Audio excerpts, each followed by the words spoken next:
my chick when I'm in jail. Felony Hall, yay! So basically, to make it a long story long, because you already know how I am, I've done a story time like this before, but it's so far down. I had a pretty normal childhood, okay? My parents split up when I was 2, so I would see my dad every other weekend. I lived with my mom majority of the time, all the things, right? When I was in high school, I was 14 years old. I was just a regular little 14-year-old high schooler, okay?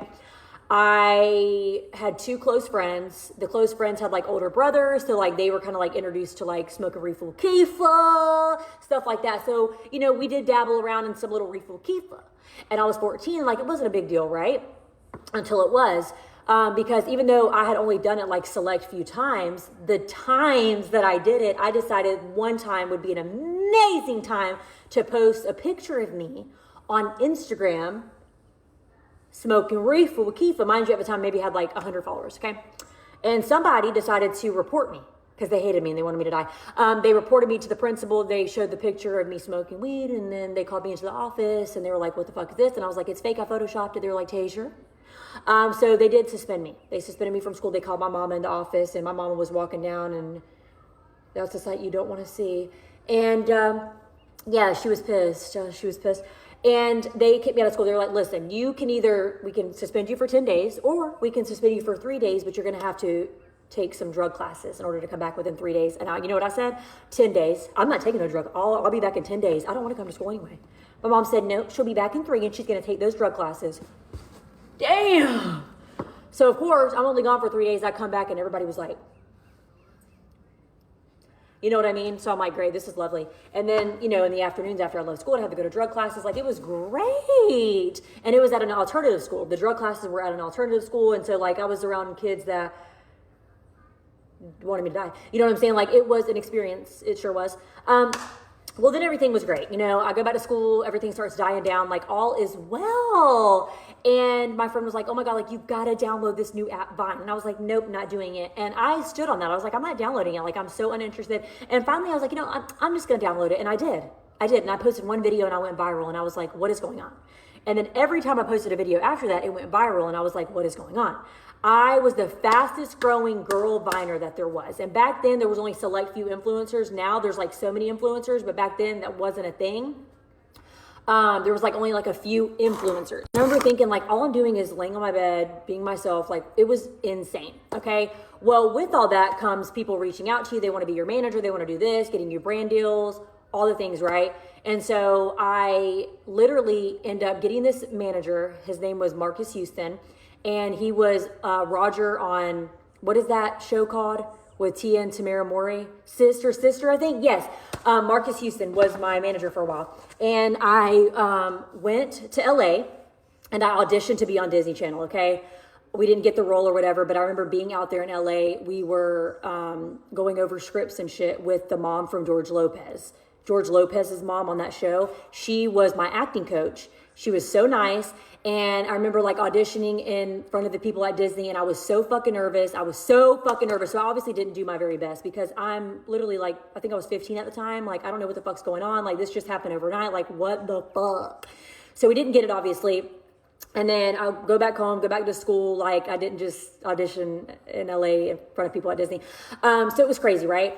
Well, so months later, I ended up getting new management. They reached out to me, and that management is who I'm still signed with. Well, at the time, they had a bunch of Viners signed. And so they were bringing in brand deals. They would fly us all out to LA at the same time. And we were like going over these scripts and trying to learn acting and being taught by acting coaches because they were trying to get us prepared for this tour at the time. We ended up not doing the tour, but it was still fun while we were out there in LA. Well, then months later, we ended up doing, I think it was the Ego Tour is the name of it. And I toured with like a bunch of other Viners. We'd go from like state to state. We'd get on stage and we'd meet the people that was watching our video. And it was super cool and it was super fun. And then after about a week of doing that, I went back home and went back to school. Like, I didn't just tour from state to state. So anyways, over time, I eventually talked my parents into letting me drop out, okay? Mind you, before I dropped out of high school, I was drinking sometimes, smoking reefer with Kifa. I would get like a little Stadderall from some people to get through my classes, like all the things, but it wasn't an issue. Like back then when I look back, it wasn't an issue. That's what everybody was doing. That's what I told myself, right? Like it really wasn't a big deal. So I was already kind of like dabbling in things, curious, high school, you know, like trying to like do what other people were doing. I was just curious. So my parents ended up letting me drop out. And I was doing homeschool Faith Academy at home. Mind you, I wasn't good at school, so that was not the best option for me, right? So it was summertime.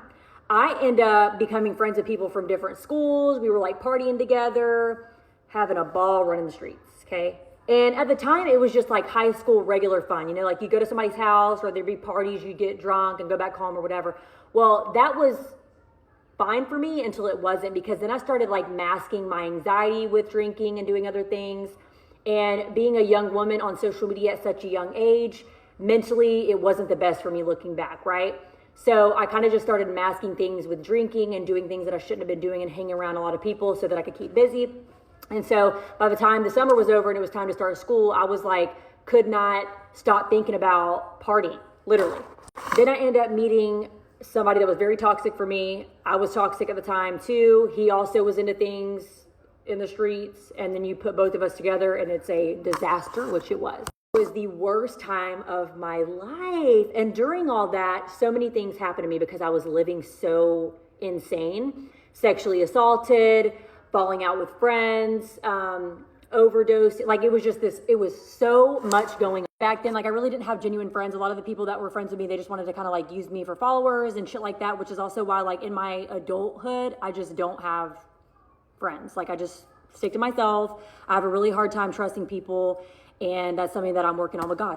Well, basically my parents, they ended up calling the police on me because they were like, you know what, we're going to have them come out of the house. They're going to have a talk with you, talk some sense into you. And it ended up just taking a turn for the worse. I had Stadderall in my room, and they found it because they were like, hey, like, can we search your room? And I was like, yeah, not thinking anything of it. And I forgot that there was Stadderall in there. So they ended up arresting me at the age of 17 for Stadderall, possession of Stadderall.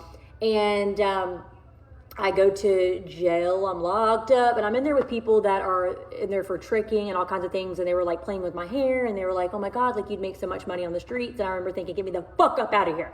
So a few hours later, my parents did bond me out because they loved their little Tasia. And they wanted the best for me. They just wanted to teach me a lesson, but they didn't mean to get me arrested, I guess. So I get out and go back to doing the same old shit. I'm out on bond for a long time. I go to court. They put me on first offender, felony probation. I violate that twice. Like, damn, bitch. So I'm in and out of jail during all this, because every time you get violated for probation, you go to jail. You sit in there until you see the judge, all the things. Well, the second time I was in there for like 2 months on a probation violation. And my probation officer wanted me to go to RSAT inside the prison. But I had an attorney, and so we go to court, and I was so convinced I was going to go to RSAT. But my attorney was talking to the judge, and the judge looked at me, and my attorney was like, we really want her to go to rehab. She's young. She's only 18. And the judge was like, yeah, we're going to allow her to go to rehab because she's the same age as my daughter. She looks just like my daughter, and I just want her to be able to get out and put this all behind her. And he was just an amazing judge. I got really blessed that day. And so I went to rehab, and I graduated within 14 months. It was like, I hated rehab, but it was like one of the funnest times of my life. I have never belly laughed so hard. The girls were honestly hilarious and fun, some of them. And so I graduate, and everything's good. My probation officer calls me, and she's like, congratulations, you're off first offender felony probation. You do not have a felony on your record. Congratulations. And it was amazing. A few months later, I ended up meeting somebody else, and they liked things of the streets. And then you put that in the mix with somebody who's in recovery, and it just, here we go again. Yay, stupid ass bitch. And so I lived in the streets for a long time. And when I say lived in the streets, this is me like going home, sobering up, then going back out months later, dabbling in stuff, going back home. Like it was just, damn, like I just could not get it together. And I wanted to get sober, and I got tired of living that lifestyle, and then I'd always go back. And so it was just ridiculous. And then I ended up getting a DUI. They took my license. And then I just felt doomed. After that, I was like, oh my gosh, like I got a DUI. Well, couldn't drive, all the things. Well, I decided that even though I can't drive, I'm still gonna drive. Got a second DUI, then a third one. And during all of this, I'm in and out of jail multiple times because I get put on misdemeanor probation for the DUI, and then it's a probation violation for the second one. And then the third one, I caught 8 other charges with it because I was that dumb, okay? And those charges are what sent me to prison, actually. I decided when I got the third DUI, when I got pulled over, to get out and run. They tased me, and that was a lovely time. So I was out on bond for a while, maybe like a year or so, a year and a half, I can't even remember. And then they sentenced me to prison, and I went to prison. I had a 2-year sentence, and I did 8 months. Got out and realized I don't want to live that life. I never looked back. And thank you, Jesus, for my amazing, beautiful life.